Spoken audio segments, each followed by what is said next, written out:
오늘 여러분과 저는 오해는 풀어야 하고 진실은 알려져야 한다는 주제의 말씀을 가지고 우리 하나님 말씀 함께 살펴보도록 하겠습니다. 지금 이 세상에는 수없이 많은 교회들이 있습니다. 이러다 보니까 많은 그 교회가 하나님의 교회에 대해서 굉장히 견제를 하고 있다. 이제 세상 표현으로 하면 그렇습니다. 영적인 표현으로 본다면 핍박을 하고 있는 것이죠. 왜 그럴까? 거기에는 이유가 있겠죠.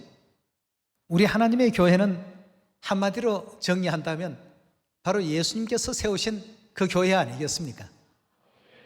예수님이 세우시고 하나님께서 피로서 사신 이 교회가 되다 보니까 주위에 하나님의 어떤 뜻을 알지 못하는 이러한 사람들에 의해서 예수님께서 세운 교회가 어떤 교회인지, 또 예수님께서 세우신 그 교회는 어떤 진리가 있었는지, 또 누가 그 교회를 다녔는지, 그 교회를 다닌 유명 인사들은 있었는지 많죠. 전 세계적으로 이름이 알려진 분들이 참 많습니다. 예수님부터 시작해서 얼마나 많습니까? 바울도 있었죠. 베드로도 있죠.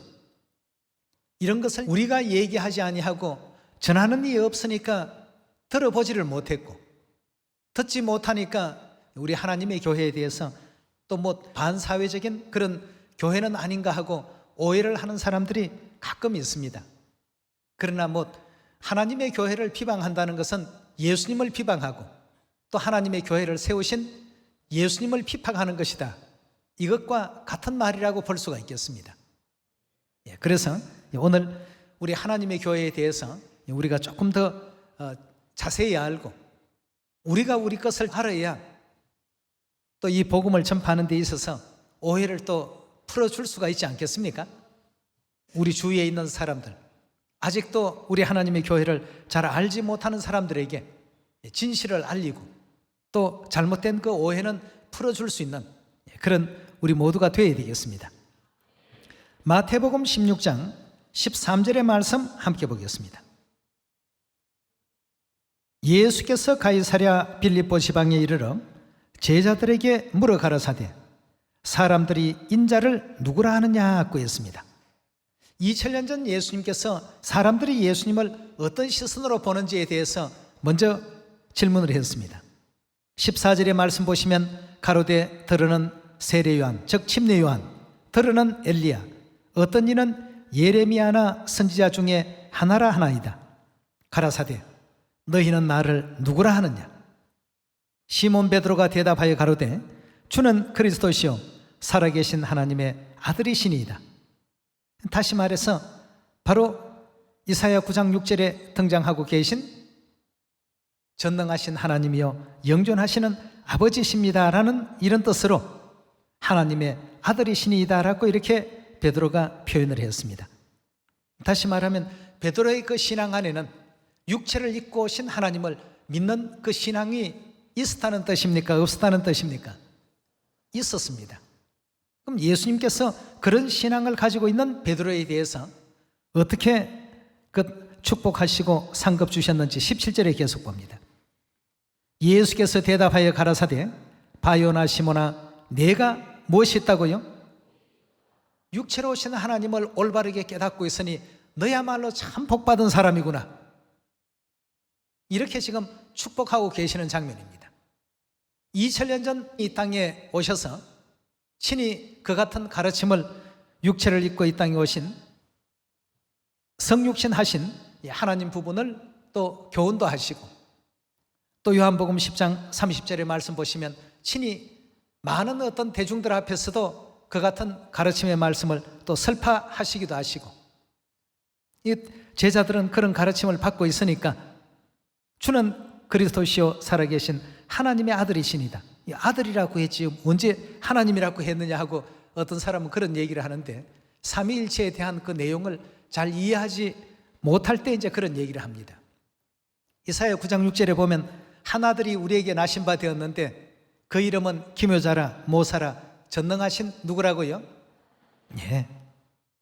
바로 그런 뜻에서 예수님께서 이제 그 베드로에게 축복을 하셨고 베드로는 그러한 어떤 육체를 입고 오신 하나님에 대한 믿음을 가졌기 때문에 예수님께로부터 복을 받게 되는 입장이 되었습니다. 17절에 계속 봅니다. 예수께서 대답하여 가라사대 바요나 시몬아 네가 복이 있도다. 이를 내게 알게 한 이는 혈육이 아니요 하늘에 계신 내 아버지시니라.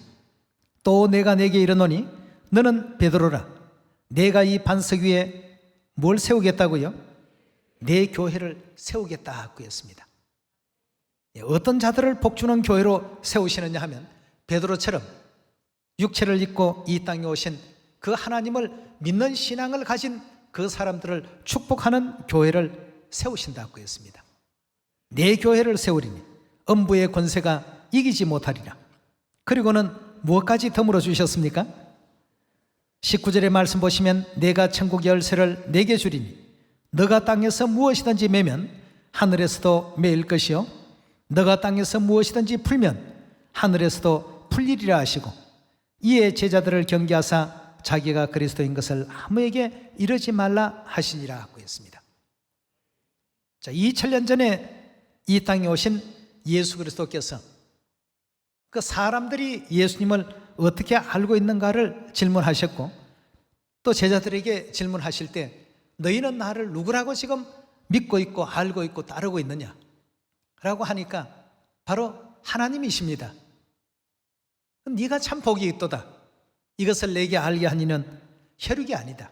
하늘에 계신 하나님께서 너에게 그 같은 깨달음을 얻을 수 있도록 지혜를 주신 것이다 말이야. 그러니 이제부터는 내 반석 위에 내 교회를 세우겠다 말이죠. 베드로라는 이름 자체가 반석이라는 뜻입니다. 이런 어떤 믿음을 갖고 있는 교회가 세워져야 된다는 사실을 예수님께서 일깨워 주셨고 그 교회를 뭐라고 이름을 붙였습니까? 하나님의 교회라고 이렇게 명명하지 않았습니까? 제자들을 데리고 다니면서 예배를 인도하시고 또 교훈하시고 가르침을 주시고 그랬던 그 당시의 교회가 바로 하나님의 교회였습니다. 그러니까 초대교회는 베드로뿐만 아니라 모든 믿음의 성도들이 하나님은 육체를 입고 이 땅에 반드시 등장하신다는 사실을 믿었던 교회였습니다.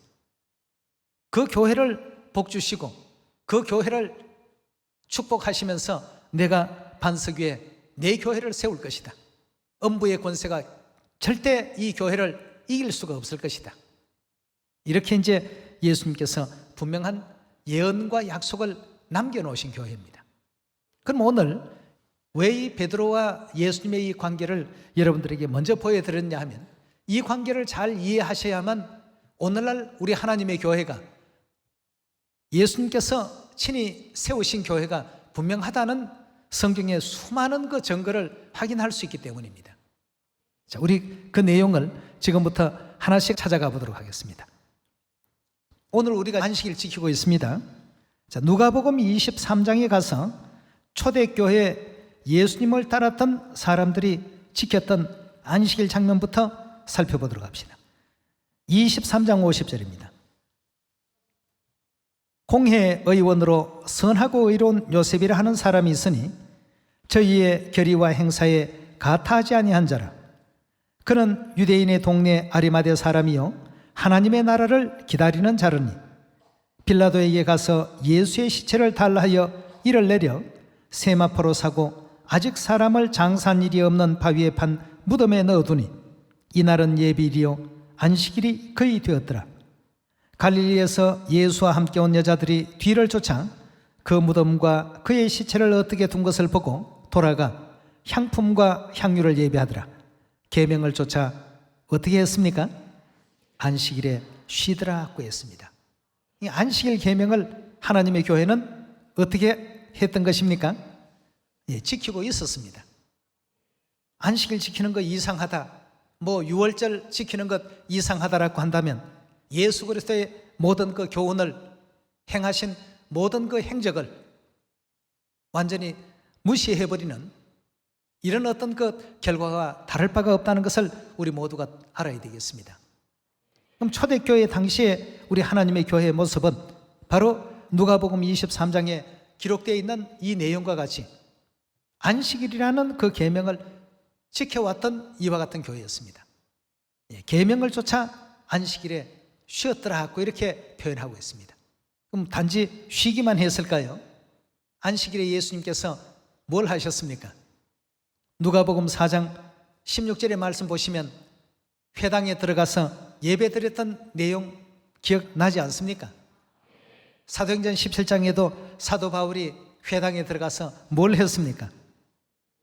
하나님 말씀을 또 전하고 또 예수는 그리스도라는 그 사실을 알렸던 이 장면들을 성경에서 우리가 또 볼 수 있는 대목들입니다. 그럼 초대 하나님의 그 교회는 이런 어떤 모든 것 신앙의 절차를 예수님의 그 가르침에 의해서 전부 지키고 또 준행을 했습니다. 누가복음 22장 7절의 말씀 함께 보겠습니다. 유월절 양을 잡을 무교절 일이 이런지라 예수께서 베드로와 요한을 보내시며 가라사대 가서 우리를 위하여 유월절을 예비하여 우리로 먹게 하라 하고 했습니다. 자, 여기도 지금 보니까 예수님께서 유월절을 지금 제자들에게 준비시키고 있는 장면이 있지 않습니까? 근데 거기에 주는 그리스도시요 살아계신 하나님의 아들이시니이다 하고 대답했던 누가 포함이 되어 있습니까? 베드로가 같이 포함이 되어 있습니다. 베드로와 요한을 보내시며 가르사대 가서 우리를 위하여 뭘 준비하고 뭘 지키게 하라고 했냐 하면 유월절을 준비를 하도록끔 이와 같이 분부를 하셨습니다. 9절의 말씀 보시면 여짜오되 어디서 예배하기를 원하시나이까? 이르시되 보라 너희가 성내로 들어가면 물 한 동이를 가지고 가는 사람을 만나리니 그에 들어가는 집으로 따라 들어가서 그 집 주인에게 이르되 선생님이 내게 하는 말씀이 내가 내 제자들과 함께 유월절을 먹을 객실이 어디에 있느냐 하시더라 하라. 그리하면 저가 자리를 베푼 큰 다락방을 보이리니 거기서 예배하라 하신대 저희가 나가 그 하시던 말씀대로 만나 유월절을 예배하니라. 때가 이르매 예수께서 사도들과 함께 앉으사 이르시되 내가 고난받기 전에 너희와 함께 이 유월절 먹기를 어떻게 했습니까? 원하고 원했더라 하고 했습니다. 자, 베드로와 요한에게 유월절을 준비시키시고 예수님과 그 모든 제자들이 함께 모여서 마가의 다락방에서 유월절 지키고 있는 장면입니다. 유월절 지키는 것은 예수님께서 가르침을 주신 규례이지 만약 필요가 없었다고 한다면 예수님께서 유월절 지킬 필요가 있습니까? 없죠. 그리고 또 뭐라고 했습니까? 이 유월절 먹기를 원하고 원할 필요가 있겠습니까? 뭐 아무 때나 그냥 유월절 떡과 포도주 적당히 드시고 굳이 시간과 때를 기다릴 아무 이유가 없는데 유월절의 이 모든 내용들은 하나님의 규례요, 율례요, 법도 아니겠습니까? 그러니까 기다린 것입니다. 왜 율례요, 규례요, 법도라고 하는지 레위기 23장 4절의 말씀 함께 보시겠습니다. 기한에 미쳐 너희가 공파하여 성례로 삼을 여호와의 절기는 이러하니라. 정월 14일 저녁은 뭐라고 했습니까? 여호와의 유월절이요 라고 했습니다. 유월절 날짜가 있습니다. 그러니 예수님께서도 누가복음 22장에서 그 유월절의 날을 기다리셨고 때를 기다리신 장면이 나타나고 있지 않습니까? 누가복음 22장 다시 돌아갑시다. 22장 14절의 말씀 보시면 때가 이름에 예수께서 사도들과 함께 앉아서 이르시되 내가 고난받기 전에 너희와 함께 이 유월절 먹기를 원하고 원하였더라 하고 했습니다. 자, 유월절을 그럼 어떻게 드셨는지 19절에 그 말씀을 이어보도록 합시다. 또 떡을 가져 사례하시고 떼어 저희에게 주시며 가라사대 이것은 너희를 위하여 주는 내 몸이라. 너희가 이를 행하여 나를 기념하라 하시고 저녁 먹은 후에 잔도 이와 같이 하여 가라사대 이 잔은 내 피로 세우는 무슨 언약이라고요? 새 언약이니 곧 너희를 위하여 붓는 것이라고 이렇게 알려주고 있습니다. 자, 유월절 떡에는 그리스도의 살로서의 그 거룩하신 성체로서의 그 의미를 담아주셨고 그 유월절의 포도주는 피로 세운 새 언약으로서의 유월절 전반에 대한 것을 자녀들에게 알려주시고 공포하시면서 이것은 너희를 위하여 세우는 것이다. 너희를 위해서 붙는 것이다. 이렇게 지금 알려주고 표현하고 있습니다. 유월절을 방해하기 위해서 그건 모세 율법이라고 하는데, 율법 속에 떡 가지고 내 몸이다, 포도주를 가지고 내 피다 하는 거 한번 찾아보라고 하십시오. 유월절 떡과 포도주를 가지고 유월절 지켰다는 것, 어디에 그런 게 나옵니까? 안 나오죠. 그렇다면 오늘날 하나님의 교회는 예수 그리스도께서 세우신 교회가 분명한 것이 이런 내용조차도 그대로 전성이 되어 있고 고스란히 그 가르침을 하나도 빠짐없이 가르치고 있습니다. 이런 어떤 그 내용을 통해서 하나님의 교회는 사람에 의해서 세워진 교회가 아니라 하나님에 의해서 세워진 교회임의 자부심과 긍지를 가져야 된다는 것입니다. 그래서 누구든지 그런 어떤 이상한 표현을 하게 된다면 그런 얘기를 듣고 계시면 안 되죠. 오해는 어떻게 하라고요? 풀어줘야 됩니다. 그리고 진실은 어떻게 하라고요? 알려야 되죠. 오해는 풀고 진실은 알려야 됩니다. 우리 하나님의 교회에 대한 그 진실은 예수님의 복음의 행적 속에 주신 그 가르침이 전부 기록되어 있습니다. 여러분, 베드로 유명하지 않습니까? 베드로 보고 지옥 갔다고 하는 사람 아무도 없습니다. 또 사도 바울 다 천국 간 사람들입니다. 그럼 그들이 어느 교회를 다녔고 어떤 가르침을 받은 사람들이냐 이겁니다. 베드로의 그 가르침 안에서도 또 사도 바울의 가르침 안에서도 유월절과 안식일과 육체로 오신 하나님에 대한 이런 모든 가르침이 공통적으로 존재했다는 것이 성경 속에 전부 나타나고 있습니다. 그것이 오늘날 어떻습니까?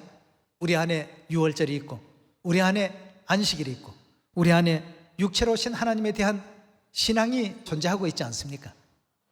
그리고 이런 그 가르침을 주고 있는 교회가 어떤 교회라고요? 하나님의 교회입니다. 우리 계속해서 고린도전서 1장으로 한번 넘어가 봅시다. 하나님의 교회는 도대체 어떤 교회입니까? 라고 혹시 몰라서 묻는 분들이 계시거들랑 얘기를 해 주십시오. 우리 하나님의 교회요, 예수님께서 세우신 교회요, 하나님께서 세우신 교회입니다. 우리 하나님의 교회는 사람이 세운 교회가 아닙니다.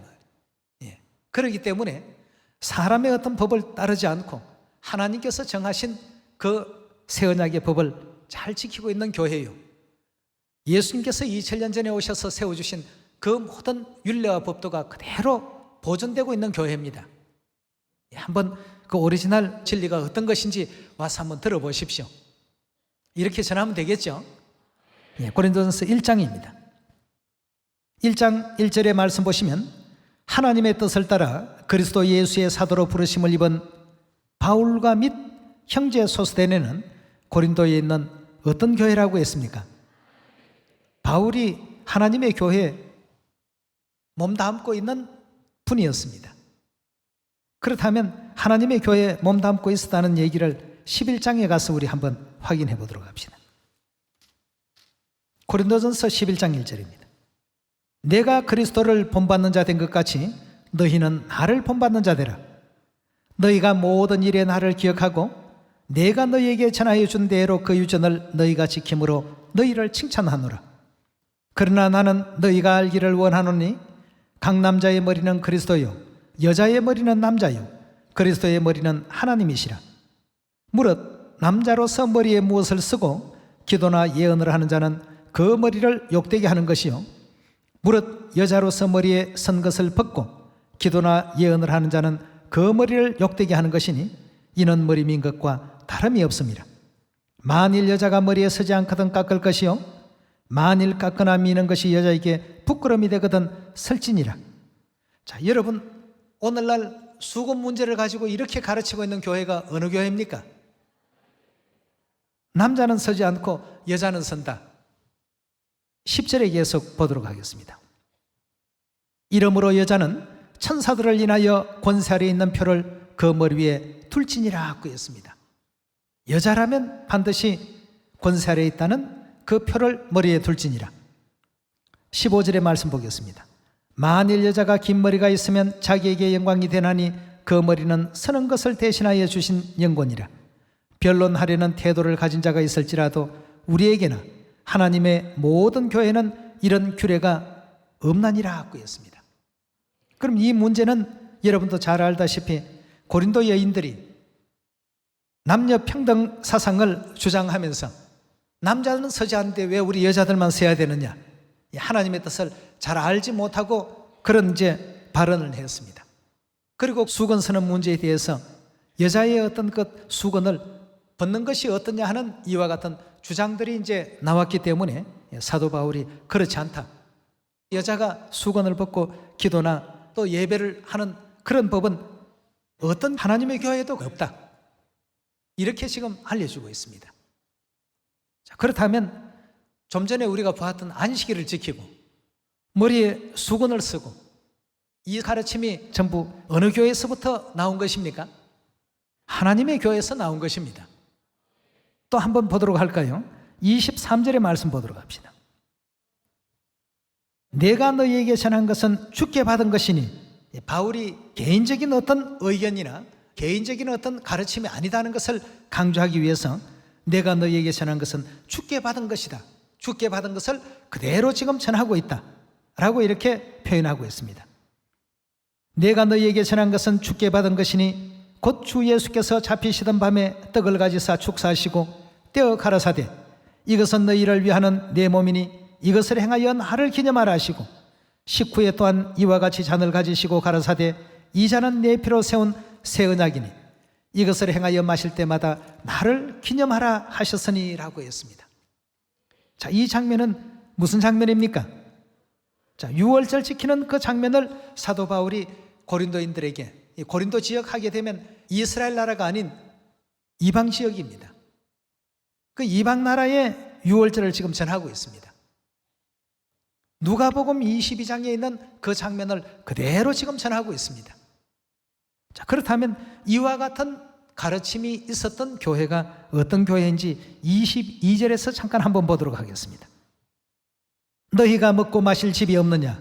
너희가 어느 교회를 업신여긴다고요? 하나님의 교회를 업신여기고 빈궁한 자들을 부끄럽게 하려 하느냐? 내가 너희에게 무슨 말을 하랴? 너희를 칭찬하랴? 이것으로는 칭찬하지 않노라 하고 했습니다. 26절의 말씀 보시면 너희가 이 떡을 먹으며 이 잔을 마실 때마다 주의 죽으심을 언제까지요? 오실 때까지 이것을 또 알리고 전파하라 하고 했습니다. 이런 어떤 그 가르침을 전파하고 있는 교회가 있습니까? 우리 하나님의 교회 외에 있습니까? 없습니다. 우리가 오늘 이 장면들을 바라보면서 과연 우리는 하나님께서 세우신 교회에 다니고 있구나, 예수 그리스도께서 반석에 세우신 교회에 다니고 있구나, 자부심과 긍지를 우리가 잊지 말아야 되겠습니다. 어차피 참 진리 교회는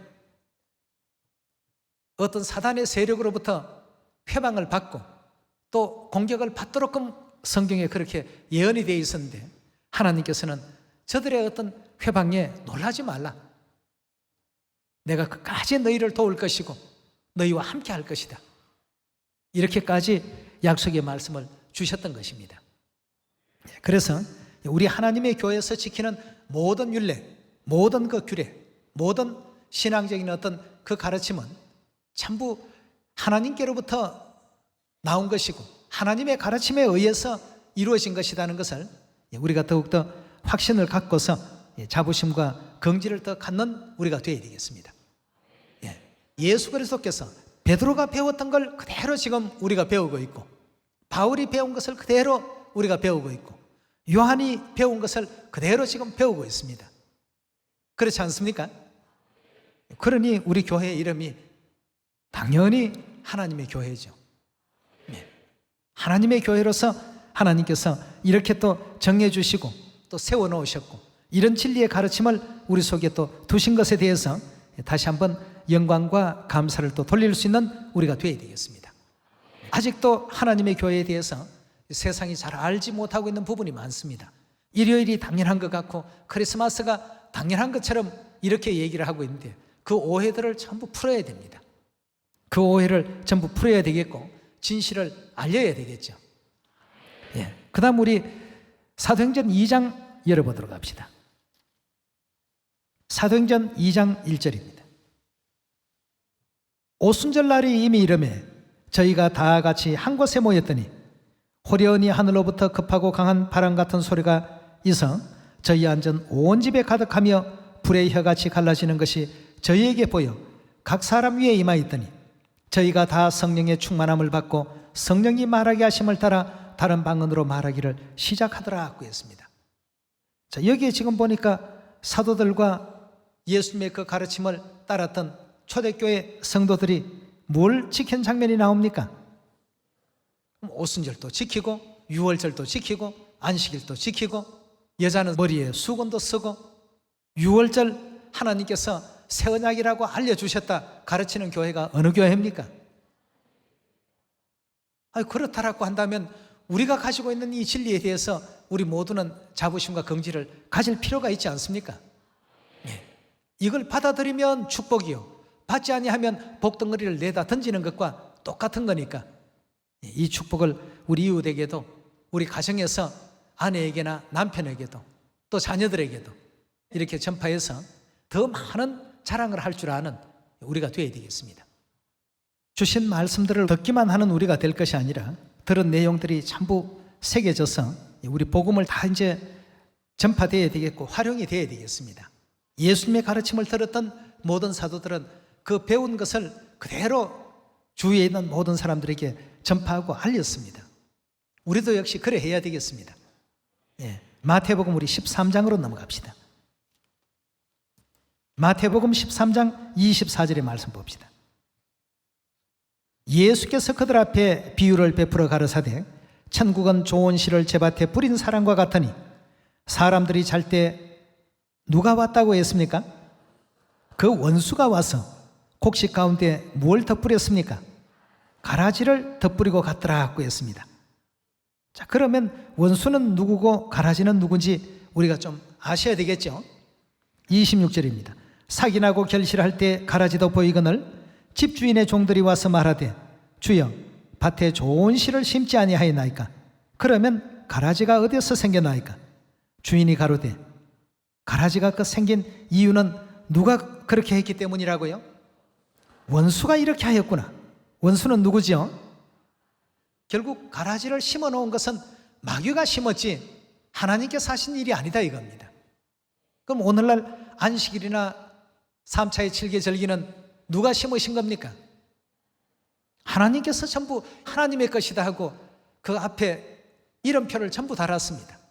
여호와의 안식일이니라, 여호와의 절기니라.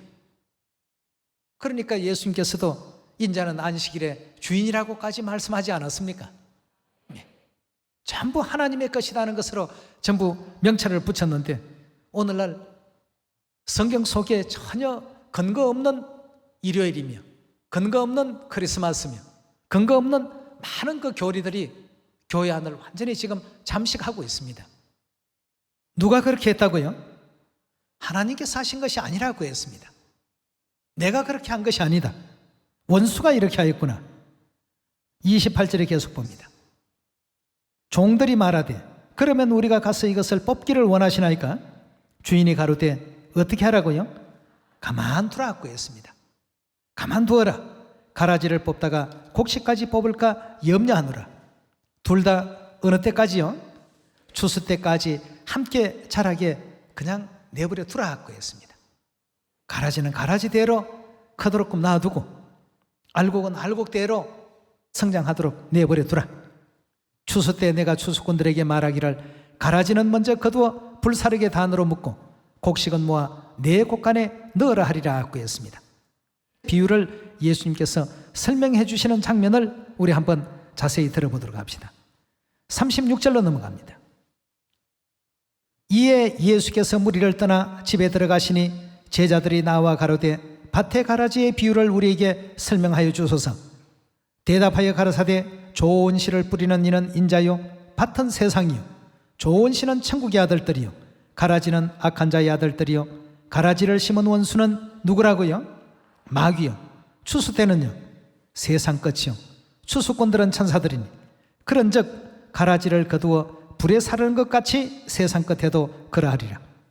인자가 그 천사들을 보내리니 저희가 그 나라에서 모든 넘어지게 하는 것과 또 어떤 자들을 거두어낸다고요? 불법을 행하는 자들을 거두어내어 풀못불에 던져 넣으리니 거기서 울며 이를 갈미 있으리라. 그때 의인들은 자기 아버지의 나라에서 해와 같이 빛나리라. 귀 있는 자들은 들으라고 했습니다. 자, 이 내용을 우리가 자세히 살펴보니까 결국 그리스도께서 전파하지 아니한 그러한 다른 복음들은 전부 누가 했다는 것으로 확인할 수 있습니까? 마귀가, 원수가 이렇게 했구나. 답을 알려주셨습니다. 그렇다면 오늘날 우리가 천국을 소망하고 하나님 나라에 들어가기를 바란다라고 한다면 반드시 어떤 진리의 교회 안으로 인도가 되어야 되겠습니까? 하나님의 교회입니다. 그리고 반드시 그 가르침을 어떻게 해요? 배워야 됩니다. 그리스도께로부터 전해 내려오는 그 모든 가르침을 그대로 받아들여야 되겠죠. 그러니 사도 베드로도 마태복음 16장에서 육체로 오신 하나님에 대한 신앙을 가졌고, 또 사도 바울도 어떻습니까? 빌립보 2장에 보면 예수님에 대해서 그는 근본 하나님의 본체시다. 비록 인성을 쓰시고 인간의 모습을 가지고 이 땅에 오셔서 목수의 활동을 하시고 남들이 보기에는 한 인간으로서 보였을지 몰라도 내재되어 있는 그 신성은 천지와 만물을 창조하신 바로 그 하나님 그 본체시단 말이에요. 그런 가르침을 주셨던 분들이 베드로였고 바울이었고, 그런 가르침을 직접 교훈하신 분이 예수님이셨습니다. 그런데 오늘날 그런 신앙을 가지고 있다고 해서 하나님의 교회가 이상해 보인다. 여러분과 저는 이제 우리 하나님의 교회에 대한 우리 주위나 또 우리 친지들이나 또 가족들이나 또 남편이나 아내나 또 자녀들이나 모두의 그 오해를 풀어야 되고 진실을 어떻게 해요? 알려야 합니다. 진실은 반드시 알려져야 되고 오해는 반드시 풀어져야 되겠습니다. 광야 40년 생활 속에서도 각가지의 어떤 환경과 여건 속에 우리를 놔두시고 그 여건 속에서 얼마나 큰 믿음을 보이는가를 늘 지켜보셨습니다. 지켜보신 우리 하나님이십니다. 그럼 우리 주변에 핍박하는 환경이 있다. 그건 여러분 걱정할 필요 없습니다. 믿음을 가지면 그 환경은 금방 변화가 됩니다. 그러나 믿음이 안 자라면 계속해서 그 환경은 계속 여러분들의 영적 세계를 억압하게 될 것이고 또 더 곤고하게 만들 것이고 괴롭게 만들 것입니다.